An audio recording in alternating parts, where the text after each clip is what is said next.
ಎಲ್ರಿಗೂ welcome to Soumya's kitchen. ಇದೇನು ನೋಡ್ತಾ ಇದ್ದೀರಲ್ವಾ, ಇದು ಬಂದ್ಬಿಟ್ಟು ದಿಢೀರ್ ದೋಸೆ ಅಂಥೇಳಿ. ಸೊ ಇನ್ಸ್ಟೆಂಟಾಗಿ ಸ್ನ್ಯಾಕ್ಸಿಗೆ ಆಗಿರ್ಬೋದು, ಬ್ರೇಕ್ಫಾಸ್ಟಿಗೆ ಆಗಿರ್ಬೋದು, ಅಥವಾ ಡಿನ್ನರ್ಗಾಗಿರ್ಬೋದು, ಇನ್ಸ್ಟೆಂಟಾಗಿ ಹೇಗೆ ಮಾಡೋದು ಅಂತ ಇವತ್ತಿನ ರೆಸಿಪಿಯಲ್ಲಿ ನೋಡೋಣ. ಬನ್ನಿ ದಿಢೀರ್ ದೋಸೆ ಹೇಗೆ ಮಾಡೋದು ನೋಡ್ಕೊಳ್ಳೋಣ. ಹಾಗೆ ಅದಕ್ಕೆ ಯಾವೆಲ್ಲ ಇಂಗ್ರೀಡಿಯೆಂಟ್ಸ್ ಬೇಕು ಅನ್ನೋದನ್ನು ತಿಳ್ಕೊಳ್ಳೋಣ. ಬೇಕಾಗಿರೋ ಇಂಗ್ರೀಡಿಯೆಂಟ್ಸು: ಅರ್ಧ ಕಪ್ ಬಾಂಬೆ ರವೆ ತೊಗೊಂಡಿದ್ದೀನಿ. ನಾವು ಉಪ್ಪಿಟ್ಟಿಗೇನು ಯೂಸ್ ಮಾಡ್ತೀವಲ್ವ, ಸೊ ಅದು ರವೆ. 1 ಕಪ್ ಅಕ್ಕಿ ಹಿಟ್ಟು, ರುಚಿಗೆ ತಕ್ಕಷ್ಟು ಉಪ್ಪು, ಒಂದು ಅರ್ಧ ಚಮಚ ಜೀರಿಗೆ, ಹಾಗೆ ಇಲ್ಲಿ ಒಂದು ಮೀಡಿಯಮ್ ಸೈಜ್ ಕ್ಯಾರೆಟು ಒಂದು ಸಣ್ಣದಾಗಿ ತುರ್ಕೊಂಡಿದ್ದೀನಿ. ಸೊ ಇದಿಷ್ಟೇ ಈ ದಿಢೀರ್ ದೋಸೆಗೆ ಬೇಕಾಗಿರೋ ಇಂಗ್ರೀಡಿಯೆಂಟ್ಸ್. ಬನ್ನಿ ಹೇಗೆ ಮಾಡೋದು ಅಂತ ನೋಡೋಣ. ಈಗ ಎಲ್ಲ ಇಂಗ್ರೀಡಿಯೆಂಟ್ಸ್ ಒಂದೊಂದಾಗೆ ಮಿಕ್ಸ್ ಮಾಡ್ಕೊಳ್ಳೋಣ. ಮೊದಲನೇದಾಗಿ ಅಕ್ಕಿ ಹಿಟ್ಟು 1 ಕಪ್ಪು,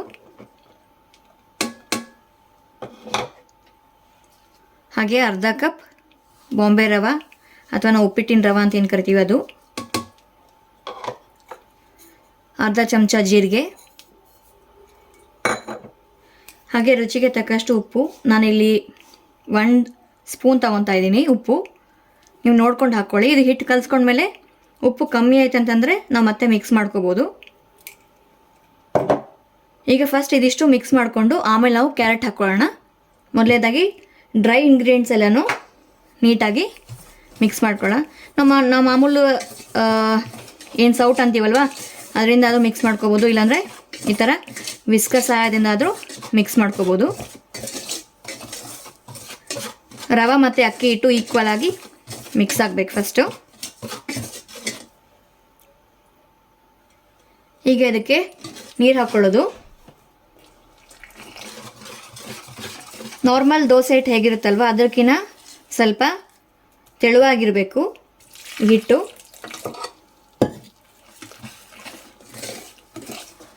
ಸೊ ವಿಸ್ಕರ್ ಇದ್ರೆ ಈಸಿ ಆಗುತ್ತೆ, ಗಂಟಿಲ್ದಂಗೆ ನೀಟಾಗಿ ಕಲಿಸ್ಕೋಬೋದು.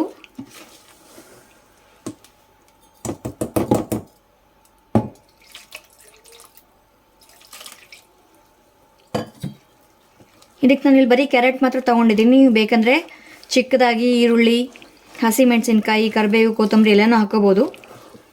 ಸೊ ನಾನು ಸಿಂಪಲ್ ಆಗಿರಲಿ ಅಂತ ಬರೀ ಕ್ಯಾರೆಟ್ ಮಾತ್ರ ಹಾಕ್ತಾಯಿದ್ದೀನಿ. ಇನ್ ಕೇಸ್ ಮಕ್ಳಿಗೆ ಮಾಡ್ಕೊಡೋದಾದರೆ ಹಸಿಮೆಣಸಿನ್ಕಾಯಿ ಖಾರ ಇಲ್ಲದೇ ಇರೋದು ನೋಡಿ ಹಾಕ್ಕೊಳ್ಳಿ.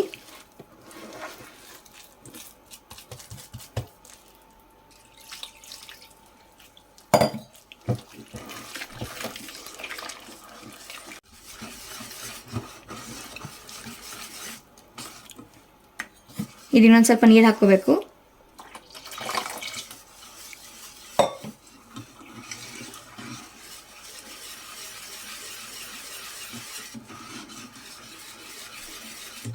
ನಾವು ನೀರು ದೋಸೆಗೆ ಏನು ಮಾಡ್ಕೊತೀವಲ್ವ, ಸೊ ಪೋರಿ ಕನ್ಸಿಸ್ಟೆನ್ಸಿ ಅಂತ ಏನು ಹೇಳ್ತೀವಿ, ಸೊ ಅದೇ ಥರ ಇರಬೇಕು.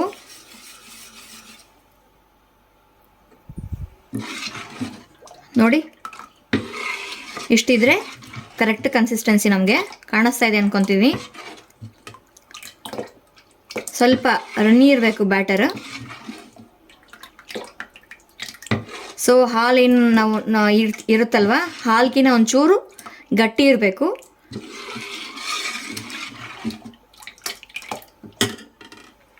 ಈಗ ಇದಕ್ಕೆ ನಾವು ತುರಿದಿರ್ತಕ್ಕಂತಹ ಕ್ಯಾರೆಟ್ನ ಹಾಕಿ ಮಿಕ್ಸ್ ಮಾಡಿದರೆ ನಮ್ಮ ದಿಢೀರ್ ದೋಸೆಗೆ ಬ್ಯಾಟರ್ ರೆಡಿ ಆಗುತ್ತೆ.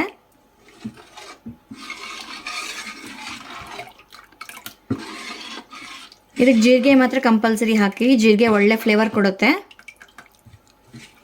ನೋಡಿ ಕನ್ಸಿಸ್ಟೆನ್ಸಿ ಹೀಗಿರಬೇಕು. ಹತ್ತಿರದಿಂದ ತೋರಿಸ್ತಾ ಇದ್ದೀನಿ. ಇದ್ರೆ ಸಾಕು, ಗಟ್ಟಿ ಇರಬಾರ್ದು, ಹಾಗೆ ತೀರಾ ನೀರು ಕೂಡ ಇರಬಾರ್ದು.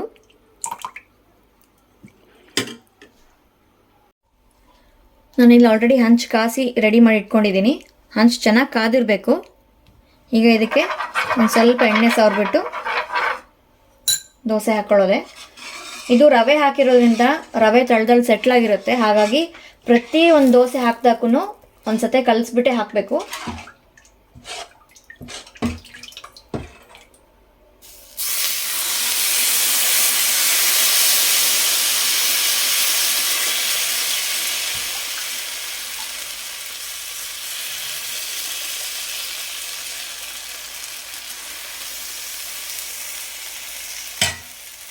ಇದ್ರ ಮೇಲೆ ಒಂಚೂರು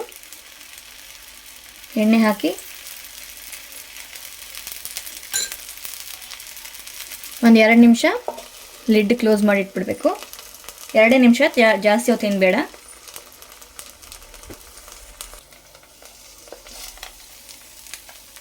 ಈಗ 2 ನಿಮಿಷ ಆದಮೇಲೆ ಇನ್ನೊಂದು 2 ನಿಮಿಷ ಲಿಡ್ ತೆಗೆದಿಡಬೇಕು.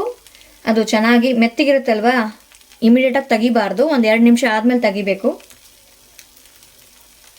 ಸೊ ಆಗಲೇ ಹೇಳಿದಾಗೆ ಇದಕ್ಕೆ ಈರುಳ್ಳಿ ಹಾಕ್ಕೋಬೋದು, ಹಸಿಮೆಣಸಿನ್ಕಾಯಿ, ಕರಿಬೇವು, ಕೊತ್ತಂಬರಿ ಎಲ್ಲನೂ ಹಾಕ್ಕೊಂಡು ಕಲರ್ಫುಲ್ಲಾಗಿ ಮಾಡ್ಕೋಬೋದು. ಬಟ್ ಇವಾಗ ಅಟ್ ಪ್ರೆಸೆಂಟ್ ಮಕ್ಕಳಿಗೆ ಅಂತ ನಾನು ಬರೀ ಕ್ಯಾರೆಟ್ ಹಾಕಿ ಮಾಡ್ತಾಯಿದ್ದೀನಿ.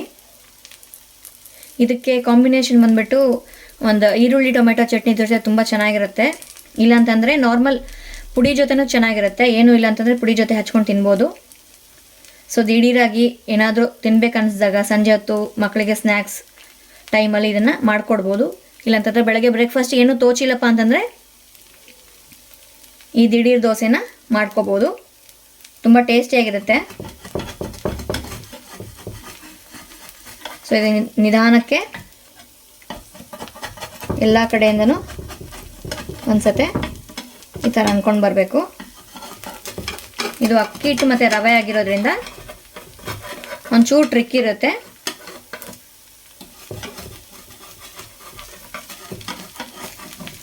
ಸೊ ಮೊದಲೇ ದೋಸೆ ಯಾವಾಗ್ಲೂ ಸ್ವಲ್ಪ ಬೇಗ ಬರೋದಿಲ್ಲ, ಹಾಗಾಗಿ ಒಂದು 2 ದೋಸೆ ಆಗಿದ ತಕ್ಷಣ ಅಡ್ಜಸ್ಟ್ ಆಗೋಗ್ಬಿಡುತ್ತೆ. ನೋಡಿ ಈಗ ಇದನ್ನು ಎಲ್ಲ ಕಡೆಯಿಂದನೂ ಬಿಡಿಸ್ಕೊಂಡ್ರೆ ನಮ್ಮ ದಿಢೀರ್ ದೋಸೆ ರೆಡಿ ಆಗುತ್ತೆ. ಇದು ಇನ್ನೊಂದು ಕಡೆ ತಿರುಗಿಸಿ ಹಾಕೋ ಅವಶ್ಯಕತೆ ಏನಿಲ್ಲ, ಆಲ್ರೆಡಿ ಮುಚ್ಚಿರ್ತೀವಲ್ವ, ಹಾಗಾಗಿ ತಿರುಗಿಸೋ ಕೆಲಸ ಇಲ್ಲ. ರೆಡಿಯಾಗಿದೆ ನಮ್ಮ ದಿಢೀರ್ ದೋಸೆ. ಈಗ ಇನ್ನೊಂದು ಹಾಕ್ತೀನಿ. ಸೊ ಹಾಕೋಕ್ಕೂ ಮುಂಚೆ ಇದಕ್ಕೆ ಹತ್ಕೊಂಡಿರೋಂಥದ್ದು ಏನಾದರೂ ಇದ್ದರೆ ಒಂದ್ಸತಿ ಕ್ಲಿಯರ್ ಮಾಡಿಬಿಡಿ.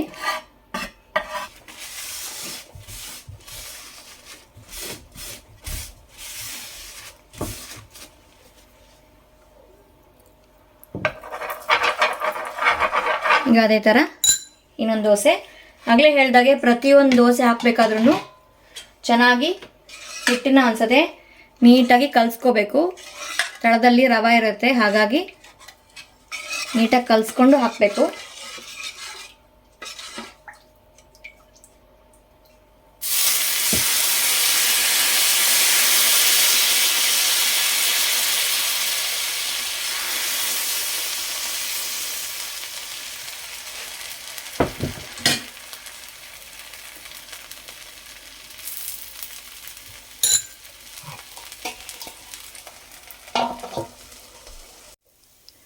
ನೋಡಿ, ಇದು 2ನೇ ದೋಸೆ ಆಗಿದೆ.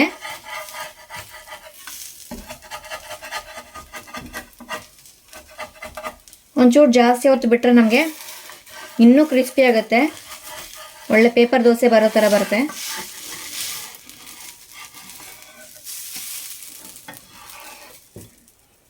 ನೋಡಿ ಕನ್ಸಿಸ್ಟೆನ್ಸಿ ಹೇಗಿದೆ, ತುಂಬ ತೆಳುವಾಗಿದೆ. ಇನ್ನು ಹಾಗೆ ಬಿಟ್ಟರೆ ಇನ್ನು ಫುಲ್ ಕ್ರಿಸ್ಪಿಯಾಗಿ ಬರುತ್ತೆ.